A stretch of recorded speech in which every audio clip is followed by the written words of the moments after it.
17 বছর বা 18 বছর যেটি বলেন, সবাই তো দোষ দিচ্ছে যে আমরা ভারতের আশকারায় বা ভারতের ইয়েতে আমরা ছিলাম।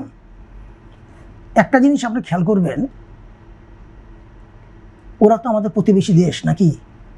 পুরো বাংলাদেশ সারাউন্ডেড বাই ইন্ডিয়া, একদিকে মায়ানমার। এখন ডিপ্লোমেসি যদি আমাদের ঠিক থাকে, সেটা যে সরকারই আসুক, বর্ডার কিন্তু রেস্ট রাখা যায়। যেমন বর্ডার এখন আনরেস্ট। কেন আনরেস্ট জানেন?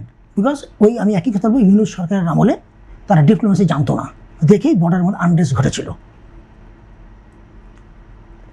নতুন হাই কমিশনার আসলেন, শপথ দিলেন।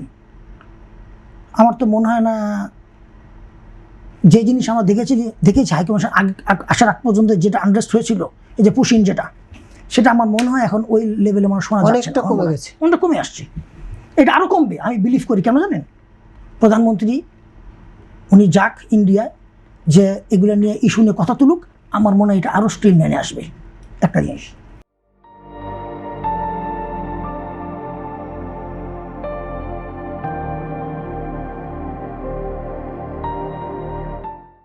সেকেন্ড হলো যে আমরা কথা বলি দিল্লি না ঢাকা, ঢাকা না দিল্লি। এখন তো বলা উচিত ঢাকা না আমেরিকা, আমেরিকা না ঢাকা। কারণ দিল্লি বা ইন্ডিয়া এত বছর যদি এই সরকারকে টিকিয়ে রেখে থাকে, আমলিগকে, কই ইন্ডিয়াতে একবারও বললো না আমরা পার্লামেন্টে একটা প্রোগ্রাম করতে চাই? কই একবারও তো ও কোনো আনডিউ অ্যাডভান্টেজ নেয়নি। বলতে পারেন ট্রেডের দিক দিয়ে হয়তো অনেক কিছু করেছে, যেটা হয়তো আমরা জানি না দেখে আমি বলতে পারছি না।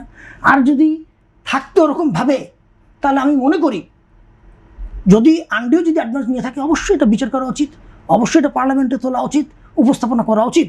কিন্তু এখন পর্যন্ত কিন্তু উঠানো হয় নাই। ওয়ারাজ ইন্ডিয়ান এম্বাসি যখন ঘেরাও করা হইল,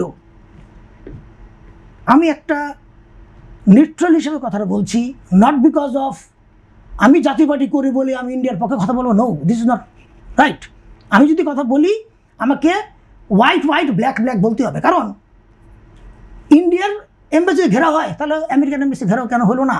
যে কেন পার্লামেন্টে এই ধরনের প্রোগ্রাম করার পরে জামাতে আমির এই ধরনের বক্তব্য দেন? বিকজ জামাতে আমিরও ছিল অ্যান্টি ইন্ডিপেন্ডেন্স, অ্যান্টি লিবারেশন।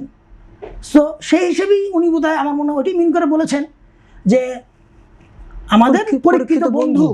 আর না হলে কেন উনি কথাটা বলবেন? তাহলে ইউরোপিয়ান ইউনিয়ন এম্বাসি ঘেরাও করে না কেন? প্রতিদিনই তো আমি দেখছি জামাতে আমির কোনো না কোনো এম্বাসির সঙ্গে মিটিং করছেন, ধরম মহরম সম্পর্ক। একটা অস্ট্রেলিয়ার একটা প্রোগ্রামে গেছিল, তখন ইউনিয়ন সরকারের আমলে। উনি এসে বলে, excellency we are finished, we are done, this country is nothing like empty basket. এই ধরনের ল্যাঙ্গুয়েজ ইউজ করেছেন উনি। এখন কথা হলো কি, আমি যে দলই করি না কেন ভাই, আমার দেশ আগে, তারপরে আমার দল। আমার দেশকে যদি বেজ্জতি করি, তাহলে ওই দল করার কোনো মানে হয় না ভাই।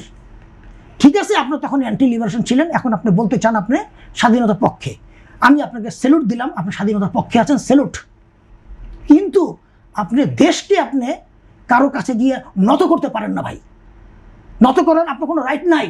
কারণ আমাদের নিজের স্বার্থের জন্য নিজের নীতি নৈতিকতাকে আমি ফেলে দিতে পারি না ভাই। যেমন আমি নাম বলবো না, দেশকে এই যে মনে করেন তৃতীয় মাত্রার আমাদের, জানেন তো কে উনি, নামটা নাই বলি, আপনারা জানেন। উনি তো এতদিন তো অ্যান্টি সরকার কথা বলেছে, অ্যান্টি আওয়ামী লীগ কথা বলেছে। হ্যাঁ, উনি আওয়ামী লীগের সব ভুল জিনিস তুলে ধরেছেন, ভালো ভালো লোকজনকে আমাদের কথা বলাতেন। এখন কেন উনি তৃতীয় মাত্রাতে এগুলো নিয়ে কথা বলছেন না? আমেরিকা নিয়ে, আমেরিকা যেটা করলো ঠিক কেন? বিকজ ওনার ওয়াইফ এমপি হয়ে গেছেন। সো তার মানে কি জানেন? তার মানে হলো সবাই যার যার স্বার্থের জন্য সব কিছু বিক্রি করে দিতে পারে। স্বার্থ যখন শেষ, তখন আবার সে অ্যান্টি তুলবে। তো কথা হলো কি, শেখ হাসিনার টাইমে অনেক মানুষ টকশোতে আসতো অ্যান্টি শেখ হাসিনা। এখন আবার বিএনপি সরকার ক্ষমতায় আসছে, এখন নির্বাচিত সরকার ক্ষমতায় আসছে, এখন আবার বিএনপির সব যত খারাপ কথা। তাহলে এবার তোমার চোখে ভালো কে? তোমার চোখে যদি আওয়ামী লীগও খারাপ, তোমার চোখে বিএনপিও খারাপ, তো তোমার চোখে ভালোটা কে? তো এটাও এখন তাদেরকে আসলে প্রশ্ন করা উচিত।